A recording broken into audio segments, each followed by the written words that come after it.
Hey guys, Mike the Vike here, back with yet another Rust update video. This week we've got a few minor adjustments, but we've also got things like the mailbox that got added in. So without further ado, let's get into it. Before I go any further, don't forget to leave a like on the video, that helps the channel quite a lot. The first thing they've added this week is the mailbox. It can be placed within your tool cupboard radius, and random people can go up to it and insert mail. The cost for it is 100 wood and 25 metal frags, which is pretty darn inexpensive.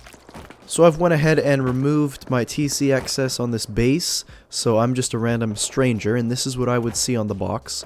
So I can go up to it and press E, and I'm able to deposit notes. However, some people might be thinking, no, you cannot, of course, deposit anything else in there except for notes. Now, one thing on a side note is they've made the crafting time for notes and maps only 5 seconds now, so if you just want to really quickly make a note for your neighbor, you can go ahead and do that now. So I'm going to go ahead and deposit this beautiful note, and once I deposit it, you'll notice that the little red thing here goes up. Also, we just have to take a side note. I'm not, not saying anything bad, but look how high poly that is. Like, the texture detail, boys, is incredible. So that goes up, that means you've got mail just like real life. However, since I'm still a stranger, when I press E, it doesn't give me, access to the box. In order to get access, I have to have TC access. So now if I press E on this, oh boy. Pick your poison! So if I press E here now, I will see the storage of the mailbox. And now I can read the wonderful note, I can take it for myself, and the red thing will go back down. The devs were mentioning this to be kind of useful if you want to communicate with, other people around you near your base. Maybe you want to ally up, or maybe you just want to let them know that you're getting offlined tomorrow or something like that. They've also buffed the spear this week. They're trying to make it more worthwhile using it for the melee, because a lot of people just use them to throw, because throwing does a lot more damage. But what they've done is they've reduced the time in between hits, so you can stab people a little bit quicker. The range of the melee hits has also been increased, so you can get people from further away, which is good. They've also made some more changes to the tool cupboard. They've now made it so that you can put a code lock on your TC, and you can go ahead and put a code on there. What this means is some random guy that gets in your base isn't going to be able to get TC access. To make it balanced, they've made it so it's much more difficult to actually destroy a TC. So normally you could take TCs out very quickly. Now it's going to require a little bit of effort. Hitting it with a hatchet here, it's going to take quite a long time with something like a stone hatchet. You're going to need probably a flamethrower or something like that. I wouldn't really say that this affects the rating update that they added last week. They're saying it's more so that it's difficult to actually grief a base. And I like that. Griefing is awful. They also went ahead and buffed the crossbow. The reload animation is now 0.8 seconds quicker. So if we do this, the main change there, you can see that the inserting part is much faster than before.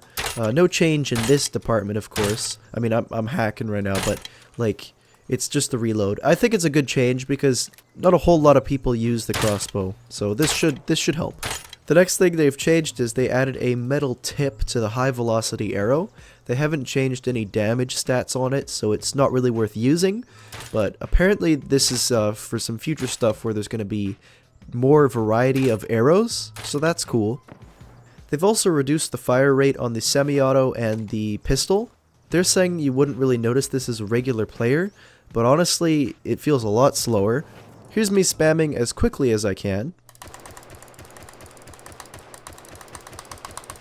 So you can hear that's actually super slow. And then here's the semi-auto pistol.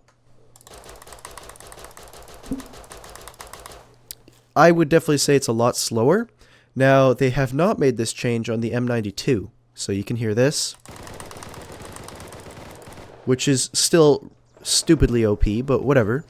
They're saying this is to kind of prevent people from using, mouse binds that scroll up so that you can fire super quick. And in that area, I think that's great. I'm glad they fixed that. And I'm actually okay with the max fire rate. I still think they're usable. You know what? I'm actually totally happy with this change. This means you can't do crazy spam fire, but you can get repeat shots no problem.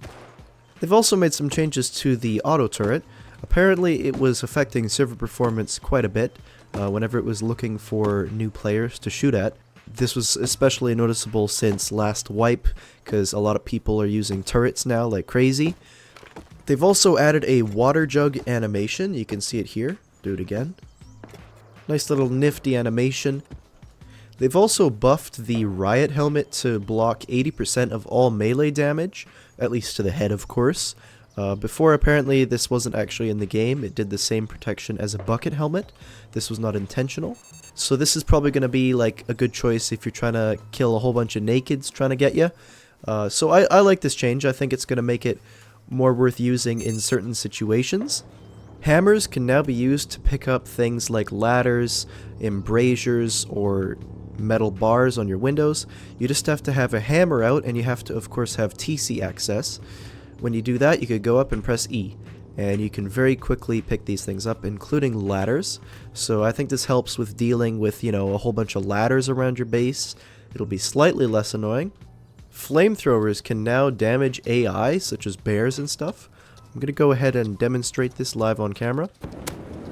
Poor Muffin, I actually feel kind of bad, low-key, but we're going to get him, we're going to get him. There we go, he's dead.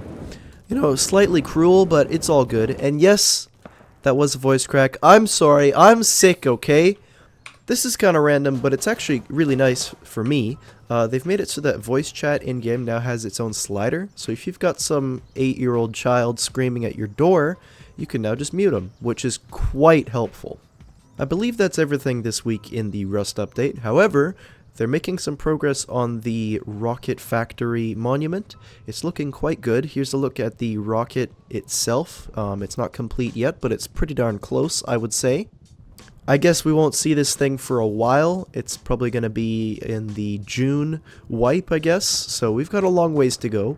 They're also messing around with new shading based on like the physical aspects of whatever it is. So you can see here on a body, they've kind of changed how the shadows reflect off of the different shapes. And I definitely got to say it looks a lot more realistic, so that's great. The Roadsign rework is almost done. It's looking really sweet. You can see it here on an actual player. It kind of reminds me of like a football outfit, you know? Not soccer, like football.